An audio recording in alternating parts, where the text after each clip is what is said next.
Hello friends, welcome back. अगर आप हैं बिहार में नियोजित शिक्षक और बनना चाहते हैं राज्यकर्मी, तो आप सभी के लिए यहाँ पे बहुत बड़ा ब्रेकिंग न्यूज़ है कि आप सभी को एक परीक्षा से गुजरना होगा जिसका नाम है सक्षमता परीक्षा। और उसी के क्रम में मैं आप लोगों के लिए डेली क्लास 12 नवंबर का मॉर्निंग सेशन का पर्यावरण और हम वर्ग 3 से 5 लेकर के हाजिर हो चुका हूँ। इस वीडियो में हम लोग 50 क्वेश्चंस पर डिस्कशन करने वाले हैं और इस वीडियो में हम लोग जितने भी चैप्टर्स लेंगे उनके सभी संभव जितना भी यहाँ पे ऑब्जेक्टिव है सारा का सारा हम लोग बताने वाले हैं इस वीडियो में। तो आप लोग इस वीडियो को अंत तक देखिएगा। साथ ही साथ आप लोग को अगर ये पीडीएफ लेना है और साथ ही साथ आज से लेकर के आने वाले समय तक आपको जितने भी एग्ज़ाम जितने भी आप लोग का सब्जेक्ट है उसका अगर आप लोग को पेपर लेना है तो आप लोग को हमारे व्हाट्सअप से जुड़ना होगा। आपको व्हाट्सअप नंबर और सारा डिटेल्स डिस्क्रिप्शन में दिया गया है। कुछ पेमेंट करना है, उसके बाद आप लोग को ये मिलना शुरू हो जाएगा। तो चलिए अब हम लोग इस वीडियो में आगे बढ़ते हैं और क्वेश्चन की तरफ हम लोग चलते हैं। अभी हम लोग क्लास 4 का देख रहे हैं पर्यावरण। इससे पहले हम लोगों ने 18 नंबर चैप्टर तक देख लिया था। इस वीडियो में हम लोग 19वां नंबर चैप्टर से देखने वाले हैं, तो आप लोग इस वीडियो को अंत तक देखिए। 19वां नंबर चैप्टर आप लोग का है कि ककोलत से कन्याकुमारी। तो यहाँ पे पहला क्वेश्चन इसका आता है कि ककोलत झरना किस राज्य में है। तो ककोलत झरना के लिए आपका ऑप्शन नंबर 1 है बिहार, झारखंड, उड़ीसा और पश्चिम बंगाल। तो यहाँ पे आप लोग को पता होना चाहिए कि ककोलत जो यहाँ पे झरना है वो बिहार राज्य में है, यानी कि एक का 1 नंबर ऑप्शन बिल्कुल इसका सही हो जाएगा। आगे अब हम लोग बढ़ते हैं तो अगला यहाँ पर सवाल आता है कि बिहार के किस स्थान पर गर्म जल कुंड एवं सप्तधारा है। ऑप्शन नंबर 1 है राजधानी, 2 है राजगीर, तीसरा है झारखंड और चौथा है पटना। तो इसका जो सही आंसर हो जाएगा दो का, वो होगा आपका ऑप्शन नंबर 2, यानी कि राजगीर में गर्म जल का कुंड है जिसमें बहुत सारे लोग आप लोग गए भी होंगे और वहाँ पे स्नान किया होगा। ये काफ़ी प्रसिद्ध जल कुंड है और यहाँ पर जो है जल कुंड जो है वो गर्म गर्म जल के लिए प्रसिद्ध है। तो इसमें एक और सवाल आता है कि यहाँ पे क्वेश्चन रहेगा कि राजगीर का जलकुंड वो गर्म पानी से क्यों भरा रहता है। तो इसका क्या हो जाएगा, इसका आंसर हो जाएगा सल्फर की पहाड़ियों के कारण। ठीक है, तो वो आप लोग को आगे मिलेगा भी। आप लोग को जब हम लोग आगे बढ़ेंगे अगले क्लास में मूव ऑन करेंगे तो आप लोग को बताएंगे। तो यहाँ पर अगला आता है कि कन्याकुमारी किस महासागर के तट पर है। ऑप्शन 1 है प्रशांत, ऑप्शन 2 है आर्कटिक, ऑप्शन 3 है हिंद और ऑप्शन 4 है अंटार्कटिक। तो यहाँ पे कन्याकुमारी जो अगर बात करिएगा, कन्याकुमारी जो जिस तट पर है वो है हिंद महासागर के तट पर, यानी कि तीसरा इसका बिल्कुल सही आंसर हो जाएगा। अगला सवाल आता है कि गंगा कहाँ से निकलती है। ऑप्शन 1 है पहाड़ से, 2 है यमुना से, 3 है हिमालय से, 4 है इनमें से कोई नहीं। तो गंगा कहाँ से निकलती है भाई, तो गंगा आप लोग के क्या हो जाएगा इसका 4 का, वो होगा आपका ऑप्शन नंबर 3, यानी कि हिमालय से निकलती है। अगला आता है यहाँ पर है कि कन्याकुमारी भारत के किस हिस्से में है। ऑप्शन 1 है उत्तर, ऑप्शन 2 है दक्षिण, ऑप्शन 3 है पूर्व और ऑप्शन नंबर 4 है पश्चिम। तो इसका जो सही आंसर हो जाएगा वो होगा आपका ऑप्शन नंबर 2, यानी कि दक्षिण में यह स्थित है कन्याकुमारी की अगर बात करिएगा तो। अब यहाँ पे हम लोग अध्याय 20 में आ जाते हैं। क्या है आप लोग का यहाँ पर, यह है हमारे मददगार कामगार, यानी कि हमारे जो हेल्पर हैं, आवर हेल्पर से जिसको इंग्लिश में कह सकते हैं। तो यहाँ पर अब पहला क्वेश्चन आता है कि हमारे कपड़े कौन सिलता है। 1 है पुजारी, 2 है दर्जी, 3 है डॉक्टर और 4 है शिक्षक। तो इसका क्या हो जाएगा, यहाँ पे कपड़े सिलने वाले को दर्जी बोला जाता है, तो इसलिए इसका ऑप्शन नंबर 2 बिल्कुल सही हो जाएगा। अगला यहाँ पर आता है कि मिट्टी के बर्तन कौन बनाता है। 1 में हो गया शिक्षक, 2 में हो गया डॉक्टर और 3 में हो गया इंजीनियर और चौथा में हो गया कुम्हार। तो मिट्टी के बर्तन कौन बनाता है भाई, तो मिट्टी के बर्तन बनाता है आपका कुम्हार, यानी कि ऑप्शन नंबर 4 हो जाएगा बिल्कुल सही है। आइए आगे हम लोग बढ़ेंगे तो मिठाइयाँ कौन बनाता है। हलवाई, डॉक्टर, शिक्षक, कुम्हार। तो मिठाइयाँ की अगर बात करिएगा तो मिठाइयाँ हलवाई बनाता है, तो यानी कि ऑप्शन 1 हो जाएगा बिल्कुल सही। अगला यहाँ पर आता है कि मेज, कुर्सी एवं पलंग कौन बनाता है। कुम्हार है, डॉक्टर है, बढ़ई और शिक्षक है। तो जितना भी ये लकड़ी वगैरह से कामकाज जो होता है वो बढ़ई क्या करते हैं, तो इसलिए इसका ऑप्शन नंबर 3 बिल्कुल सही हो जाएगा। अगला है कि हमारे फटे पुराने जूते कौन ठीक करता है। मोची है, कुम्हार है, बढ़ई और डॉक्टर है। तो फटे पुराने जूते जो सीता है वो होता है मोची, यानी कि 1 नंबर इसका बिल्कुल सही हो जाएगा। अगला यहाँ पर है कि ठठेरा क्या काम करता है। आप लोगों ने पढ़ाया भी होगा ठ से ठठेरा। तो ठठेरा बर्तन बनाना हो गया, 2 में हो गया घर बनाना, 3 में हो गया दांत दिखाना और 4 में हो गया मिट्टी के बर्तन बनाना। तो ये होता है ठठेरा जो होते हैं वो जो विभिन्न बर्तन में खराबी वगैरह आता है उसको बनाते हैं। ठीक है, अगला आता है कि बीमार होने पर हम किसके पास जाते हैं। एक है डॉक्टर, दो है इंजीनियर, तीन है शिक्षक और चार है कुम्हार। तो हम लोग जब बीमार पड़ते हैं तो डॉक्टर के पास जाते हैं। तो 7 का 1 बिल्कुल इसका सही आंसर हो जाएगा। चलिए आगे अब हम लोग देखेंगे 21वां नंबर पार्ट। यह है आप लोग का तरह तरह के घर। तो पहला क्वेश्चन आता है कि मिट्टी और पत्थर के बने घर को क्या कहा जाता है। ऑप्शन 1 है कच्चा घर, 2 है पक्का घर, 3 है टेंट और चौथा है इनमें से कोई नहीं। तो यहाँ पे क्या हो जाएगा इसका आंसर, तो इसको हम लोग बोलते हैं कच्चा घर। मिट्टी और पत्थर से जो बना हुआ घर रहता है उसको कच्चा घर बोलते हैं। घास फूस से बने घर को क्या कहा जाता है। 1 है पक्का घर, 2 है कच्चा घर, 3 है टेंट हाउस और 4 है इनमें से कोई नहीं। तो इसका क्या हो जाएगा, ये भी एक तरह से कच्चा घर होता है और इसको झोपड़ी कहा जाता है। अगर झोपड़ी ऑप्शन रहता तो झोपड़ी में हम लोग टिक मार देते हैं। चलिए तीसरा नंबर सवाल की ओर हम लोग आते हैं कि ईंट और सीमेंट के बनी पक्की छत वाली घर को क्या कहते हैं। पक्का घर, कच्चा घर, टेंट हाउस और पत्थर का घर। तो इसका क्या हो जाएगा, तो भाई 1 नंबर इसका बिल्कुल करेक्ट हो जाएगा, यानी कि पक्का घर। अगला है सवाल कि बर्फ़ की सिल्लियों से बने घर को क्या कहा जाता है। 1 हो गया पक्का घर, 2 हो गया कच्चा घर, 3 हो गया इग्लू और 4 हो गया इनमें से कोई नहीं। तो बर्फ़ की जो सिल्लियों से बना हुआ घर रहता है उसको इग्लू कहा जाता है। तो इग्लू इसका बिल्कुल सही हो जाएगा। आगे अब हम लोग बढ़ जाएंगे तो यहाँ पर आता है कि घर बनाने के लिए आवश्यक होते हैं मिट्टी, सीमेंट, ईंट, उपरोक्त सभी। तो घर बनाने के लिए मिट्टी की भी आवश्यकता होती है, सीमेंट की भी आवश्यकता होती है, ईंट की भी आवश्यकता होती है। तो इसलिए इसका ऑप्शन नंबर 4 हो जाएगा बिल्कुल सही।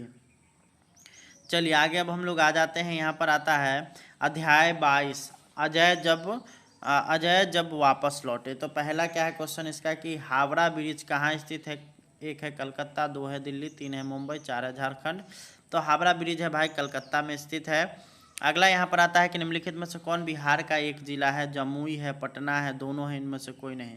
तो बिहार में जमुई और पटना दोनों जिला है, तो इसलिए इसका ऑप्शन नंबर 3 बिल्कुल सही हो जाएगा। आगे अब हम लोग बढ़ेंगे, 23वां नंबर हम लोग का चैप्टर आ गया, वो है कि हम आसपास की खोज खबर। तो यहाँ पे आप लोग देख सकते हैं पहला क्वेश्चन है कि निम्नलिखित में से कौन गंधहीन वस्तु है। तो 1 हो गया आपका लहसुन, 2 हो गया प्याज, 3 में हो गया अगरबत्ती और 4 में हो गया पानी। गंधहीन मतलब जिससे गंध नहीं निकलता है। तो लहसुन से गंध आता है, प्याज से भी आता है, अगरबत्ती से भी आता है, परंतु पानी से गंध नहीं आता है। तो इसलिए इसका ऑप्शन नंबर 4 हो जाएगा पानी। ठीक है, अगला सवाल आता है कि निम्नलिखित में से कौन गंध वाली वस्तु, यानी कि किससे गंध निकलता है। 1 हो गया आपका पानी, 2 में हो गया चौक, 3 में हो गया लहसुन और 4 में हो गया आपका पेंसिल। तो किससे गंध आता है, तो यहाँ पे आप लोग देख सकते हैं पानी, चौक और पेंसिल से नहीं आता है, परंतु लहसुन से आता है। तो इसका हो गया आपका 3 नंबर इसका बिल्कुल सही। चलिए स्कूल की घंटी की आवाज़ होती है। यहाँ पे आप लोग देख सकते हैं टप टप, टन टन, टर टर, इनमें से कोई नहीं। तो यहाँ पे स्कूल की घंटी की जो आवाज़ होती है वो टन टन होती है। तो इसका ऑप्शन नंबर 2 बिल्कुल सही हो जाएगा। अगला है कि निम्नलिखित में से कौवा का आवाज़ क्या है। कुक, तो इसका हो जाएगा कुकरू कु, टर टर, टन टन, काँव काँव। तो कौवा का आवाज़ होता है भाई काँव काँव। तो यानी 4 नंबर इसका बिल्कुल सही हो जाएगा। अगला यहाँ पर है सुधा चंद्रन जी की नृत्यांगना एवं अभिनेत्री है जिनका डैश कटा हुआ था। तो यहाँ पे आप लोग देख सकते हैं 5वां का जो यहाँ पे आपको ऑप्शन दिया गया है, हाथ है, पैर है, सर है और उंगली है। तो सुधा चंद्रन जी एक नृत्यांगना है जिनका जो है पैर कटा हुआ था, यानी कि ऑप्शन नंबर 2 इसका बिल्कुल सही हो जाएगा। चलिए 24वां नंबर हम लोग आते हैं कि चिड़ियाघर की सैर। तो चिड़ियाघर की सैर में अगर देखिएगा तो इससे आप लोग का बहुत सारा चीज़ यहाँ पे आप लोग के एग्जाम में रहेगा। जैसे यहाँ पे पहला क्वेश्चन है कि भारत का राष्ट्रीय फूल क्या है। ऑप्शन 1 है यहाँ पे गुलाब, 2 है कमल, 3 है उड़हुल और 4 है गेंदा। तो भारत का राष्ट्रीय फूल अभी वर्तमान में है कमल। अगला यहाँ पर देखेंगे कमल किस रंग का होता है। लाल है, पीला है, हरा है और गुलाबी है। तो इसका जो सही आंसर हो जाएगा 24 का, वो आप लोग का होगा यहाँ पे कमल का जो रंग होता है वो कैसा होता है भाई। तो यहाँ पे आप लोगों ने देखा होगा कमल को, तो यहाँ पे कमल का रंग होता है गुलाबी। चलिए आगे अब हम लोग बढ़ते हैं। तो अगला यहाँ पर आता है कमल हो गया, भारत के राष्ट्रीय झंडे को क्या कहा जाता है। तो भारत के राष्ट्रीय झंडे को क्या कहा जाता है। 1 है अंडा, 2 है तिरंगा, 3 है पताका, 4 है पटका। तो तो इसका हो जाएगा आपका ऑप्शन नंबर 2 यानी कि तिरंगा। अगला है तिरंगा कितने रंग का होता है? 2, 1, 3, 4। तो तिरंगा 3 रंगों का होता है। कुछ लोग कमेंट करेंगे कि यहाँ पे चक्र का रंग तो नीला होता है, तो टोटल 4 रंग हो जाएंगे, परंतु यहाँ पे ऐसा नहीं है। उसमें जो चक्र का रंग है उसको सम्मिलित नहीं किया जाता है। तिरंगा में 3 ही रंग होते हैं। अगला यहाँ पर आता है किस स्थान पर प्रतिदिन तिरंगा फहराया जाता है? लाल किला, संसद भवन, इंडिया गेट, सचिवालय। तो यहाँ पे हो जाएगा आपका प्रतिदिन की अगर बात करिएगा तो संसद भवन में, यानी कि ऑप्शन नंबर 2 बिल्कुल इसका सही हो जाएगा। संसद भवन इसका बिल्कुल करेक्ट आंसर हो जाएगा। अब हम लोग बात करेंगे, अब यहाँ से वर्ग 5 पर्यावरण और हम स्टार्ट है। ये बहुत महत्वपूर्ण चीज़ है भाई आप लोगों के लिए। वर्ग 5 का जो पर्यावरण अध्ययन है वो काफ़ी महत्वपूर्ण प्रश्न आप लोग का छुपा करके रखा हुआ है। तो आप लोगों को 5वां क्लास वाला जो पर्यावरण है उसको अच्छे ढंग से पढ़ना होगा। तो पहला क्वेश्चन आता है कि सिक्किम की राजधानी कहाँ है? पटना है, बंगाल है, उड़ीसा है, गंगटोक है। तो पटना की जो राजधानी है वो सिक्किम की जो राजधानी है वो गंगटोक है। अगला यहाँ पर आता है कि दार्जिलिंग कहाँ है? बिहार में, राजस्थान में, पश्चिम बंगाल में, उड़ीसा में। तो दार्जिलिंग भाई आपके पश्चिम बंगाल में है, यानी कि ऑप्शन नंबर 3 बिल्कुल सही हो जाएगा। अगला यहाँ पर आता है कि तेंजिंग नोर्गे का जन्म कहाँ हुआ था? बिहार में, तिब्बत में, उड़ीसा में और राजस्थान में। तो ये आप लोगों का पहला चैप्टर जो है पटना से नथुला की यात्रा, वर्ग 5 का जो पर्यावरण अध्ययन है उसका ये है। और इसका जो आंसर हो जाएगा तेंजिंग नोर्गे का जन्म हुआ था तिब्बत देश में। ठीक है, चलिए अगला आता है कि तेंजिंग नोर्गे ने एवरेस्ट की चढ़ाई किस वर्ष पूरी की थी? 1952 में, 1956 में, 1953 में, 1954 में। तो इसका जो सही आंसर हो जाएगा वो होगा आपका ऑप्शन नंबर 3 यानी कि 1953 में उन्होंने पहली बार जो है अपना एवरेस्ट पर पताका लहराया था। अगला है कि हमारे देश का राष्ट्रगान क्या है? वंदे मातरम, जनगण मन, और उसके बाद हिंद देश का प्यारा झंडा और नन्ना मुन्ना राही हूँ। तो आप लोग को पता ही है कि हमारे देश का जो राष्ट्रगान है वो है जनगण मन। ठीक है, अब यहाँ पे वंदे मातरम जो है वो राष्ट्रगीत है, दोनों में अंतर होता है। ठीक है, अगला यहाँ पर आता है कि हमारे देश का राष्ट्रगान किसने लिखा है? रविंद्रनाथ टैगोर, रामधारी सिंह दिनकर, महात्मा गांधी, पंडित जवाहरलाल नेहरू। तो रविंद्रनाथ टैगोर हो जाएगा इसका, यानी कि 1 नंबर इसका बिल्कुल करेक्ट हो जाएगा। अब आगे हम लोग आते हैं, और यहाँ पर है आप लोग का माउंट एवरेस्ट। माउंट एवरेस्ट की कुल ऊंचाई कितनी है? तो माउंट एवरेस्ट की ऊंचाई अगर बात करिएगा, ऑप्शन 1 दिया हुआ 8048, 8060, 8088, 8848। तो इसका 5 का जो आप लोग का बिल्कुल सही आंसर होगा वो आप लोग का हो जाएगा आपका ऑप्शन नंबर 4 यानी कि 8848 मीटर। ठीक है, चलिए अगला यहाँ पर आता है कि गंगटोक समुद्र तल में कितनी ऊंचाई पर स्थित है? 1 हो गया आपका 5000 फीट, 2 हो गया आपका 4000 फीट, 3 हो गया 3000 फीट और 4 हो गया 6000 फीट। तो यहाँ पे 6 का आपका हो जाएगा आपका ऑप्शन नंबर 4 यानी कि 6000 फीट। ठीक है, अब यहाँ पे थोड़ा सा कन्फ्यूजन का स्थिति है। आप लोग को यहाँ से ये नीचे वाला जो है वो 5वां क्लास है, ऊपर जो है आप लोग का वो 4था क्लास का है, ये आप लोग का ये 5वां क्लास का। ठीक है, आंसर जो दिया गया है इसका आंसर जो है ये है। ठीक है, ऊपर में जो आंसर है वो आप लोग का 4था क्लास वाला है। अब अगला यहाँ पर है कि नाथुला का रास्ता प्राचीन काल में किस नाम से जाना जाता था?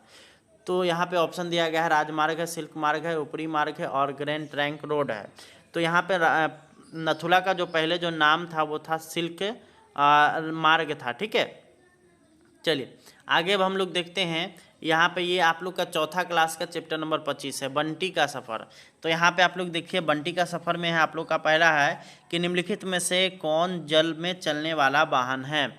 नाव है, मोटर गाड़ी है, हवाई जहाज है, रेलगाड़ी। तो ये हो जाएगा नाव।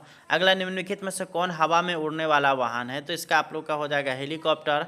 उसके बाद महात्मा बुद्ध को ज्ञान की प्राप्ति कहाँ हुई थी? तो ये हो जाएगा आपका ऑप्शन नंबर 2 यानी कि बोधगया में। अगला यहाँ पर है कि आज़ाद हिंद फौज की स्थापना किसने की थी? तो ये हो जाएगा सुभाष चंद्र बोस ने। अब हम लोग यहाँ पे 5वां क्लास का यहाँ पे चैप्टर 2 हम देख रहे हैं कुछ। तो यहाँ पे आप लोग का है कि लुका छिपी कहाँ खेले जाने वाला खेल है? तो लुका छिपी जो है वो हम लोग क्या कर सकते हैं, उसको घर के अंदर खेल सकते हैं आसानी से। अगला है लूडो कितने खिलाड़ियों में खेला जा सकता है?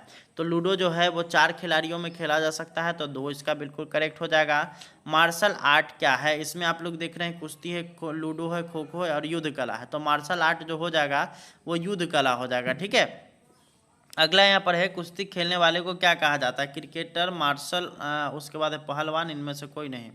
तो जो कुश्ती खेलते हैं उनको पहलवान बोला जाता है। 3 इसका बिल्कुल सही हो जाएगा। अगला है कि गतका किस धर्म से जुड़ा हुआ मार्शल आर्ट है? तो मुस्लिम है, हिंदू है, सिख है और ईसाई है। तो गतका जो है वो यहाँ पे सिख धर्म का जो है जुड़ा हुआ मार्शल आर्ट है। तो उम्मीद करते हैं कि इस वीडियो में आप लोगों को सारा कुछ समझ में आया होगा। आप लोग को अगर ये पीडीएफ लेना है तो आप लोग को हमारे व्हाट्सएप से जुड़ना होगा। आप लोग को कुछ पेमेंट करना है, सारा चीज़ आपको डिटेल्स में डिस्क्रिप्शन बॉक्स में लिखा गया है। हम उम्मीद करते हैं कि आप लोग ज़रूर जुड़ेंगे। आप लोग से मिलेंगे नेक्स्ट वीडियो में, तब तक के लिए बहुत बहुत धन्यवाद। Thanks for watching.